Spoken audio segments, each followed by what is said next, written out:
ചെല്ലട്ടെ. നിക്ക്, നീ പോയിട്ടെന്താ ചെയ്യാൻ പോണത്? അത് ആളെ കറക്കി കൊണ്ടുവരുമ്പോ കണ്ടാ മതി. ഐഡിയ എന്താണെന്ന് പറഞ്ഞിട്ട് പോടാ. അതെ, വ്യക്തമായിട്ട് പ്ലാൻ എന്താണെന്ന് പറഞ്ഞിട്ട് പോയാ മതി. ഇനി വന്നേ. ആ പറഞ്ഞേ. ആദ്യം ഞാൻ നേരെ ചെല്ലുന്നു. അയാളുടെ ദേഹത്ത് പതുക്കെ ഒന്ന് മുട്ടിയിട്ട് അറിയാതെ പറ്റുപോലെ സോറി എന്ന് പറയുന്നു. ഓക്കെ. എന്നിട്ട് മുഖം ഒന്ന് ഉയർത്തി സേതുമാധവന്റെ മുത്തച്ഛനല്ലേ എന്ന് ഒറ്റ ചോദ്യം. ആ ചോദ്യത്തിൽ അയാൾ വീഴുന്നു. ഇവൻ പോയാ വീഴൂ? ഞാൻ വീഴ്ത്തും. ഓക്കെ, നീ ചെല്ലു.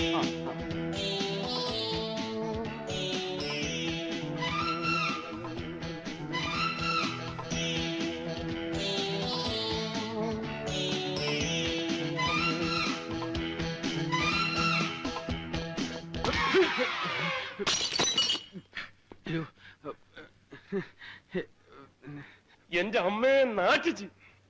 ഇന്നെന്താണത്? ഞാൻ മുത്തച്ഛന്റെ കൂട്ട്.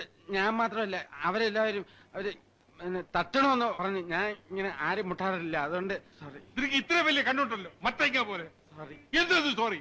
മനുഷ്യന്റെ ദേഹത്ത് വന്ന് ഇടിച്ചിട്ടാണോ സോറി പറയുന്നത്? സോറി പറഞ്ഞില്ലേ? 75 രൂപയുടെ മരുന്നായത്. അതെ, എന്താ പറയാ?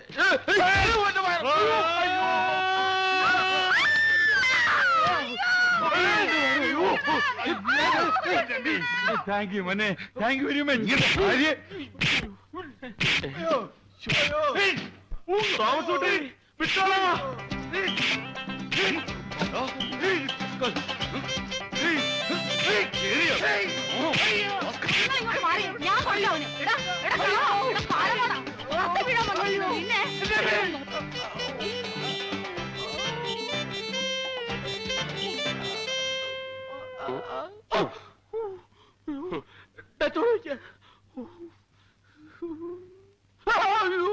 ഇനിയിപ്പൊ കരഞ്ഞാ മതിയല്ലോ, നാണമില്ലാത്തവൻ.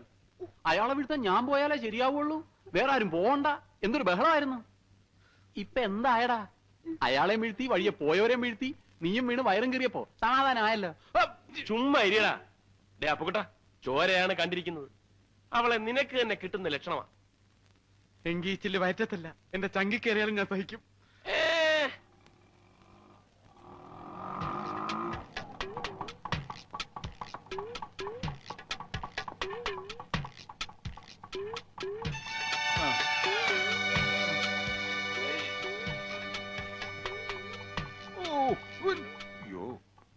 കാര്യമായിട്ടൊന്നും പറ്റില്ലെന്നാ തോന്നണല്ലേ?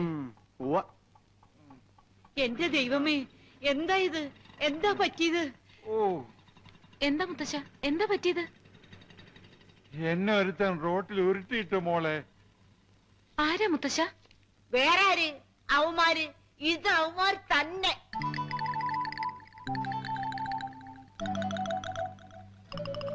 ഞാനെന്ന് പറഞ്ഞപ്പോഴേ നിങ്ങൾ എന്താ പറഞ്ഞത്? തോന്നിയതാണെന്ന്. നിങ്ങക്ക് ഇത് തന്നെ കിട്ടണം. മുത്തശ്ശൻ ആളെ കണ്ടാലറിയോ? അറിയോന്നോ? അവനെ ഇനി എവിടെ കണ്ടാലും ഞാൻ കൊല്ലും. വെറുതെ.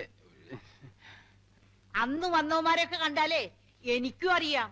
എന്നെ മാത്രമല്ല, നിങ്ങളെ രണ്ടുപേരെയും അറിയാവുന്ന. വരും, അവന്മാര് ഇനിയും വരും. ഇനി വന്നാ ഞാൻ വെട്ടി തുണ്ടൻ തുണ്ടാക്കി ഈ മിറ്റത്തിടും. നോക്കിക്കോ. നിങ്ങൾ വന്നേ. അതെ, നിങ്ങളെ 3 പേരെ അവർ മനസ്സിലാക്കിയ സ്ഥിതിക്ക് ഇനി ഒറ്റ മാർഗ്ഗമേ ഉള്ളൂ. എന്താ? നിങ്ങൾ അവളെ എങ്ങനെ മറന്നേക്കണം.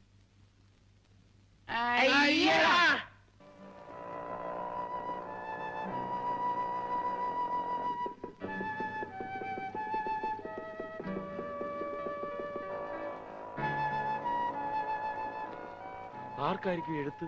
ഇനി നമ്മളെ കൂടാതെ വേറെ വല്ല കാമുകന്മാരും കാണുമോ? നിന്റെ കരുനാക്കെടുത്ത് വല്ലതും പറ. അല്ല, അങ്ങനെ ആരെങ്കിലും ഉണ്ടെങ്കിലോ? ഏയ്, എന്തായാലും എഴുത്തെടുത്ത് നോക്കിയാ വിവരം അറിയാലോ. ഞാനിപ്പോ എടുത്തു തരാം. അതൊന്നും നടക്കൂലേ. ഇവൻ എന്തായി കാണിക്കണം? ഇങ്ങോട്ട് മാറി. Next clearance 3 PM. മഹാദേവ, എന്താ വേണ്ടത്? എങ്ങനെയും ഈ എഴുത്ത് കൈക്കലാക്കണം. അതിനിപ്പോ എന്ത് ചെയ്യാം? വെയിറ്റ് ചെയ്യാം.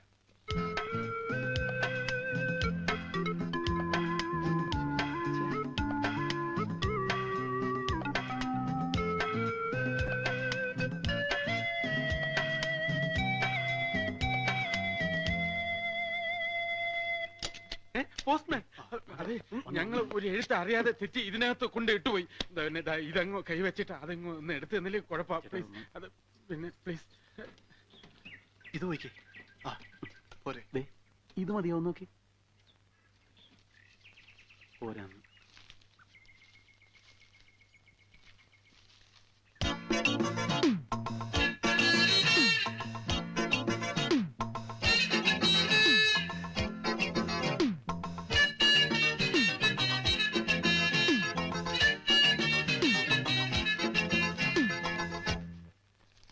പ്രിയപ്പെട്ട അച്ഛനും അമ്മയെ അറിയുവാൻ ഞാൻ അപ്പോഴേ പറഞ്ഞില്ലേ കാമുകനൊന്നും അല്ലെന്ന്. നീ എപ്പ പറഞ്ഞു? ആ വായിച്ചേ. സേതുവേട്ടനെ നഗരത്തിൽ നിന്നാ ഞാൻ ഈ എഴുത്തെഴുതുന്നത്.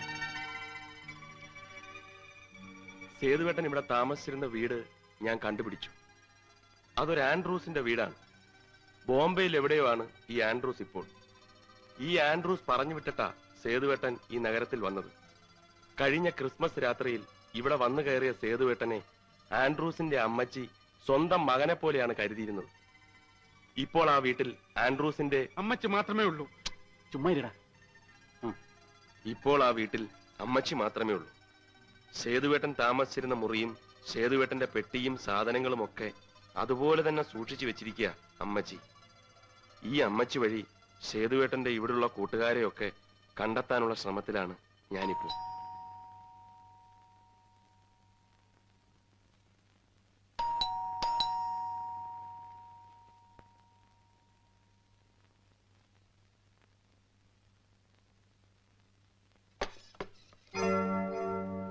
ഗുഡ് മോർണിംഗ് അമ്മച്ചി. മോർണിംഗ് അമ്മച്ചി. ആരാ? മരിച്ചുപോയ സേതുമാധവന്റെ കൂട്ടുകാരാ. ഞാൻ മഹാദേവൻ, ഇത് അപ്പക്കുട്ടൻ, ഇവൻ ഗോവിന്ദൻകുട്ടി, അത് തോമസ് കുട്ടി. നിങ്ങളെ ആരെയും ഇതിനു മുമ്പ് ഞാനിവിടെ കണ്ടിട്ടില്ലല്ലോ. ഇങ്ങനെ ഫ്രണ്ട്സ് ഉള്ളതായിട്ട് സേതു പറഞ്ഞിട്ടുമില്ല. അയ്യോ സത്യമായിട്ട് ഞങ്ങൾ സേതുവിന്റെ കൂട്ടുകാരാ, ക്ലോസ് ഫ്രണ്ട്സ്. അല്ലാതെ ഇങ്ങോട്ട് പോരെ. അമ്മച്ചി ഞങ്ങളെ പറ്റി ഒന്നും അമ്മച്ചിയോട് പറഞ്ഞു കാണില്ല. പക്ഷെ അമ്മച്ചിയെ കുറിച്ചെല്ലാം ഞങ്ങളോട് പറഞ്ഞിട്ടുണ്ട്. കഴിഞ്ഞ ക്രിസ്മസ് രാത്രിയല്ലേ സേതു ഇവിടെ വന്ന് കയറിയത്. അതുമുതൽ എല്ലാം അവൻ ഞങ്ങളോട് പറഞ്ഞിട്ടുണ്ട്. ആൻഡ്രൂസ് പറഞ്ഞു വിട്ടിട്ടാണ് സേതു ബോംബെയിൽ നിന്ന് ഇങ്ങോട്ട് വന്നത് എന്നവൻ പറഞ്ഞിട്ടുണ്ട്. വന്ന് കയറി അന്ന് മുതൽ അവനെ സ്വന്തം മകനെ പോലെയാണ് അമ്മച്ചി കരുതിയിട്ടുള്ളതെന്ന് ഞങ്ങളോടും പറഞ്ഞിട്ടുണ്ട്.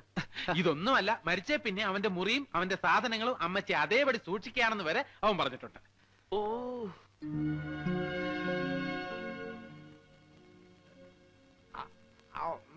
പറഞ്ഞിട്ടില്ല അല്ലേ? മിണ്ടാരിടാ. ഇവൻ പറയുന്ന നോക്കണ്ട. ഇവനിപ്പോ ഇങ്ങനെ സേതുവിന്റെ മരണത്തിന് ശേഷം ഇവന്റെ സമനില ആകെ തകർന്നിരിക്കുക. എന്ത് ചെയ്യാൻ അമ്മച്ചി? കൂട്ടുകാരന് ഭ്രാന്തായി പോയെന്ന് വെച്ചാൽ ഞങ്ങൾക്ക് ഉപേക്ഷിക്കാൻ പറ്റൂ? അമ്മച്ചി ആക്ച്വലി ഞാൻ നീ ഇങ്ങോട്ട് മാറി. ഞങ്ങളിപ്പോ വന്നത് ഞങ്ങൾക്ക് സേതുവിന്റെ ഒരു ഫോട്ടോ വേണം. ഞങ്ങളുടെ ലൈബ്രറിയിലെ ഒരു മെമ്പർ ആയിരുന്നല്ലോ സേതു. ഫോട്ടോ സോവനീറി കൊടുക്കാനാ. ഫോട്ടോ ഞങ്ങളുടെ കയ്യിലുണ്ട്, പക്ഷെ അത്ര നല്ലതല്ല, അതുകൊണ്ടാ. നിക്ക്, ഞാൻ നോക്കട്ടെ.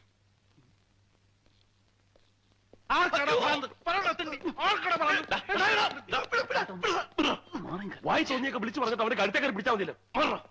മാറി. അമ്മച്ചി അമ്മച്ചി അമ്മച്ചി. ദാ, ആ. നിങ്ങളുടെയൊക്കെ വീട് എവിടെയാ? ഞങ്ങൾ ഇവിടെയൊക്കെ തന്നെ ഉള്ളവരാ. പിന്നെ ഏറ്റവും അടുത്തത് എന്റെ വീടാ. ദേ ഈ അഡ്രസ്സിൽ അന്വേഷിച്ചാൽ മതി. ഞങ്ങൾ ആരെങ്കിലും ഒക്കെ ആയിട്ട് എപ്പോഴും അവിടെ തന്നെ ഉണ്ടാവും.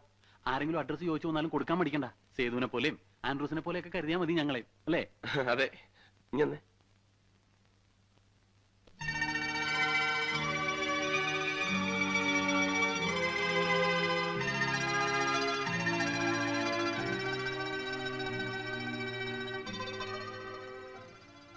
ഫോട്ടോ കൊണ്ടാ മരിച്ചാണെന്ന് തോന്നില്ല.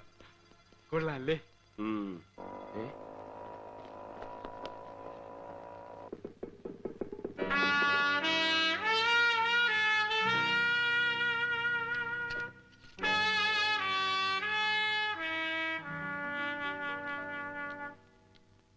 നിന്റെ വിലക്കാരെന്തി? എടാ ഗോപി, എന്തിനാണ് വെറുതെ അവനെയൊക്കെ ബുദ്ധിമുട്ടിക്കുന്നത്? പറയാനുള്ളതൊക്കെ ഞാൻ തന്നെ പറയാടാ. വേണ്ട. ആദ്യമായിട്ട് അവൾ എന്റെ വീട്ടിൽ വന്നിട്ട് ഒന്ന് സംസാരിക്കാതെ വിടുന്നത് മോശമല്ലടാ. ഒരു മോശമില്ല, പരിചയപ്പെടുന്നത് സംസാരിക്കുന്നൊക്കെ ഒരുമിച്ച് മതി. മാത്രമല്ല നമ്മളെ പൂർണ്ണമായിട്ട് വിശ്വസിക്കണമെങ്കിൽ ഈ ഫോട്ടോ മാത്രം പോരാ, വേറെ നമ്പറിൽ ഇറക്കണം. എന്താ സാറേ? ദേ ആ പെണ്ണ് വന്നിട്ടുണ്ട്. ഞാൻ പറഞ്ഞു തന്നൊക്കെ അതുപോലെ തന്നെ പറഞ്ഞേക്കണം. തെറ്റിച്ച കൊന്നുകളയും. ചെല്ലി ചെല്ലി ചെല്ലി. ഞങ്ങളിവിടെ ഒളിച്ച് നിപ്പില്ല എന്ന് പറഞ്ഞേക്ക്. ഹേയ്, ഒന്നും പറയണ്ട. എന്താ? ഗോവിന്ദൻകുട്ടിയുടെ വീടല്ലേ? അതെ. എനിക്ക് ഗോവിന്ദ്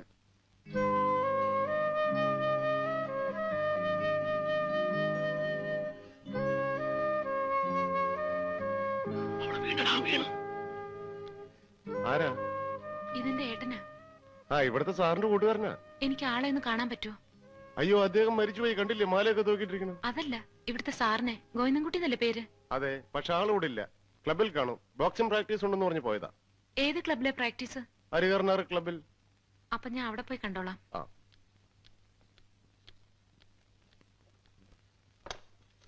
ഒത്തടാ, ഒത്ത്.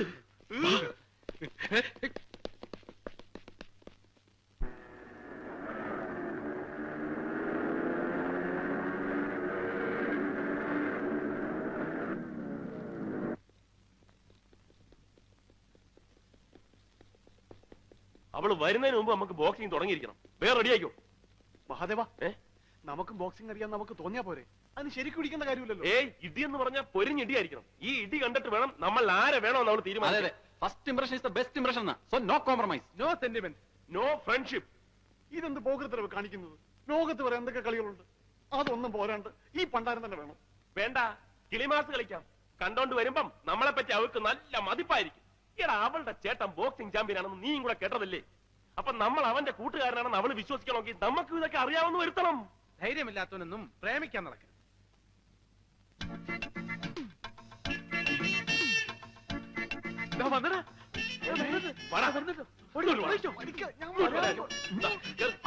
ഇവനൊന്ന് പിടിച്ച് കേട്ട്. വാടാ ഇങ്ങോട്ട്. നീ മൈക്ക് ടൈസന്റെ ഇടി കൊണ്ടിരുന്ന ഇതാണ്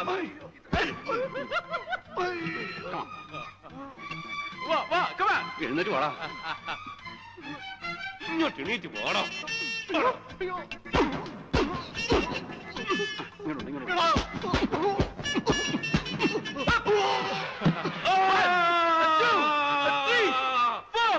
5, 6, 7, 8, 9, 10.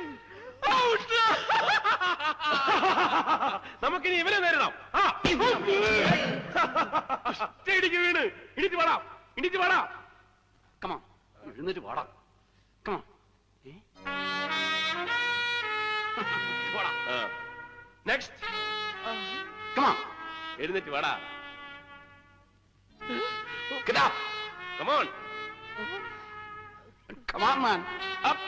എഴുന്നേറ്റ് വാടാ. Come on, get up. പഞ്ചും. എന്റെ അമ്മേ. അയ്യോ, ആ പിശാചികളെ കൊണ്ടാണല്ലോ വരുന്നത്. മുഹമ്മദിക്കോ? മുഹമ്മദ് ഒത്തുവാ മുഖം.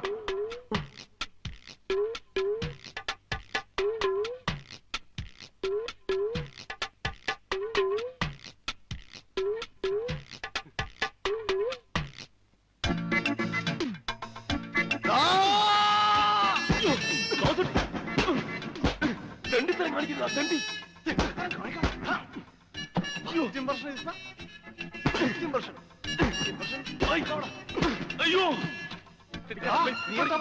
ധൈര്യമില്ലാത്തവർ പ്രേമിക്കാൻ നടക്കരുത്.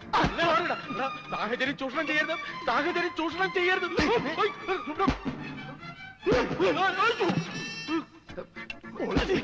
ഇവിടെ വെച്ചിരിക്കില്ല, നമുക്ക് മനസ്സമാധാനമായിട്ട് വീട്ടിൽ ചെന്നിട്ടിരിക്കാം.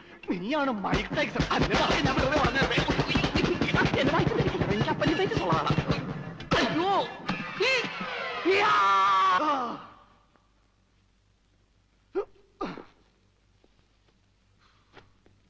Excuse me, yes, Govindankutty. Govindankutty, അവനെ ഞാനൊരു സ്ഥലം വരെ പറഞ്ഞു വെച്ചിരിക്കുകയാണ്. എന്റെ അമ്മനെ കെട്ടിക്കാനാ. എന്താ കാര്യം? എന്നോട് പറഞ്ഞോളൂ. ഒരു സേതുമാധവൻ അറിയോ? ആ അറിയോ? ആ, ബോംബെ യൂണിവേഴ്സിറ്റിയിലെ ബോക്സിംഗ് ചാമ്പ്യൻ സേതുമാധവനാണ് ഉദ്ദേശിക്കുന്നത്. അതെ, ഞാൻ ആ സേതുവിന്റെ സിസ്റ്ററാ, മായ. Oh my God, സേതുവിന്റെ സിസ്റ്ററോ? ഞാൻ സേതുവിന്റെ ക്ലോസ് ഫ്രണ്ടാണ്, തോമസ് ഊട്ടി. എവിടെയോ നിന്നെ കണ്ടിട്ടുണ്ടല്ലോ. ഏയ്, എന്നെയോ? ആ, ഞാൻ പുറത്തിറങ്ങാറില്ല. കണ്ടത് വേറെ ആരെങ്കിലും ആയിരിക്കും. അവരൊന്നും എഴുന്നേൽക്കാത്തത് എന്താ? ഇടി കൊണ്ട് ക്ഷീണിച്ച് കിടക്കുക. ഓ, ബോധം വരുമ്പോ എണീറ്റ് പൊയ്ക്കോളും. കൊള്ളാലോ നീ. 3 തടിയന്മാരെ ഒറ്റയ്ക്ക് ഇടിച്ച് കമത്തിരിക്കുന്നത്. ഇന്ന് 3 കൈ കിട്ടിയുള്ളൂ. സാധാരണ 5 6 ഒക്കെ ഉണ്ടാവും. ഓ, വരും, നമുക്ക് അപ്പുറത്തിരിക്കാം. ആ,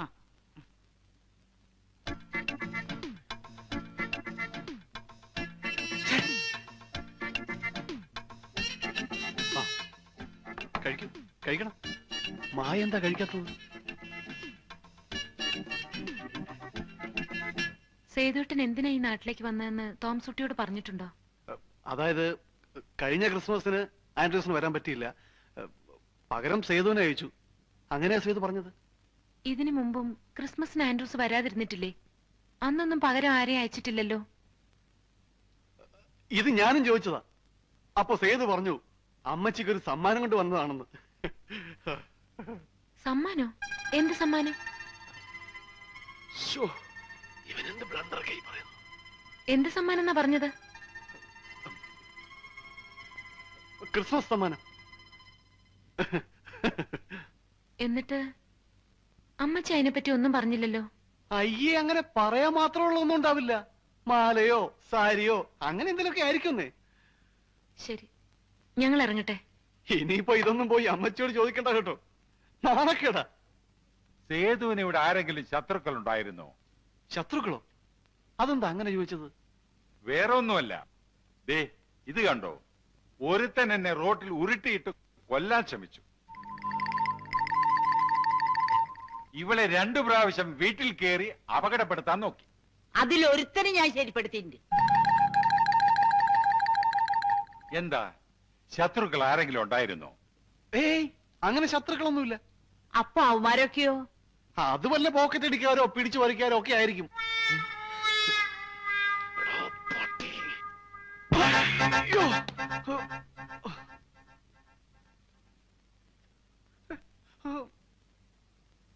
ഞങ്ങളൊക്കെ പിടിച്ചു പറിക്കാനും പോക്കറ്റ് അടിക്കാനും, നീ മാത്രം മാന്യൻ അല്ലടാ. അയ്യോ, അത് ഞാനൊരു അബദ്ധം പറഞ്ഞു പോയതാ. നിന്റെ ഒരു അബദ്ധം. പിടിച്ചോ പിടിച്ചോ, രണ്ടുപേരും പിടിച്ചോ. ഇനിയിപ്പോ ഞാൻ എന്താ ചെയ്യേണ്ടെന്ന് പറ, അതുപോലെ ചെയ്തോളാം. നീ അവളെ മറക്കണം. മറക്കണോ? ഞാനെന്തിനാ മറക്കുന്നത്? അതങ്ങ് പള്ളിയിൽ പോയി പറഞ്ഞാ മതി. അതേടാ, ഇനി നിന്റെ കാര്യം പള്ളി തന്നെ പോയി പറയേണ്ടി വരും. ആരോട് ചോദിച്ചിട്ടാടാ നീ അവളുടെ ചേട്ടൻ സമ്മാനം കൊണ്ടുവന്നാണെന്ന് പറഞ്ഞത്? ഇനി ഒരൊറ്റ മാർഗമേ ഉള്ളൂ. നീ അവന്റെ കൂട്ടുകാരനല്ല അങ്ങോട്ട് പറഞ്ഞേക്ക്. ഒന്ന് പോടാ. സേതു ഇവിടെ വന്നതിനെ കുറിച്ചും ആത്മഹത്യ ചെയ്യാനുണ്ടായ സാഹചര്യത്തെ കുറിച്ചും നമ്മൾ ഒരു കഥ ഉണ്ടാക്കണം. ആ കഥ അവളെ പറഞ്ഞ് വിശ്വസിപ്പിക്കണം. സേതുവിന് വേണ്ടി ജീവൻ വരെ നഷ്ടപ്പെടുത്താൻ തയ്യാറായ സുഹൃത്തുക്കളാണ് നമ്മളെന്ന് ആ കഥയിലൂടെ സ്ഥാപിച്ചെടുക്കണം. അതായത് ഈ കഥയിലെ നായകൻ സേതുവാണെങ്കിലും കയ്യടി കംപ്ലീറ്റ് നമുക്കായിരിക്കും. തോമസ് കുട്ടി, ഇവിടെ വരൂ. നാളെ 4 മണിക്ക് ഞങ്ങൾ കോഫി ഹൗസിന്റെ മുമ്പിൽ കാണും. നീ അവളെ കൊണ്ട് അവിടെ വരണം. ഓക്കെ? 4 മണി എന്ന് പറഞ്ഞാൽ 4 മണി. 1 മിനിറ്റ് താമസിക്കരുത്. പിന്നെ ഒരു കാര്യം, അവിടെ കൊണ്ടുവരുന്നവരെ അവളോട് ഒരു അക്ഷരം മിണ്ടാൻ പാടില്ല. മിണ്ടാൻ പാടില്ലേ? പിന്നെ അവളെന്തെങ്കിലും ചോദിച്ചാൽ എന്ത് പറയും? ചോദിച്ചാ പല്ലുവേദനയാണെന്ന് പറഞ്ഞേക്ക്. നാളെ ഞാൻ കൊണ്ടുവരികയും ചെയ്യും, നിന്നെയൊക്കെ പരിചയപ്പെടുത്തുകയും ചെയ്യും. കാത്തിരുന്നോ.